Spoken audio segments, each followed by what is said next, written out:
Venezia.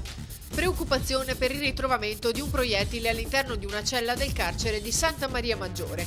Sarebbe stato scoperto nel corso di un'ispezione di routine nella cella di uno dei detenuti. Era inesploso, nascosto in un calzino.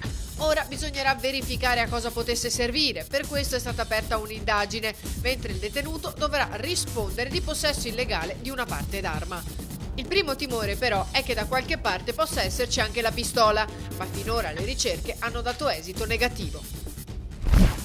Venezia. Centro-sinistra veneziano in lutto per la morte di Michela Rossi, portavoce provinciale delle Democratiche di Venezia. Una donna che ha dato tanto per il sociale e la politica. Se n'è andata troppo presto, commenta Raffaella Salmaso, portavoce regionale delle Democratiche Venete, lasciando nel dolore e nello stupore tutte noi e un grande vuoto nella conferenza regionale.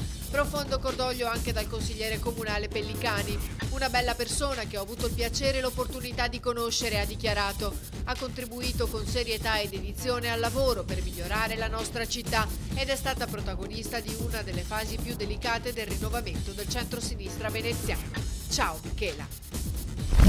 Mestre. Un residente in strada della motorizzazione ha chiamato la polizia per segnalare 2 persone sospette parcheggiate sulla via, giunte sul posto con un furgone bianco e una macchina bianca.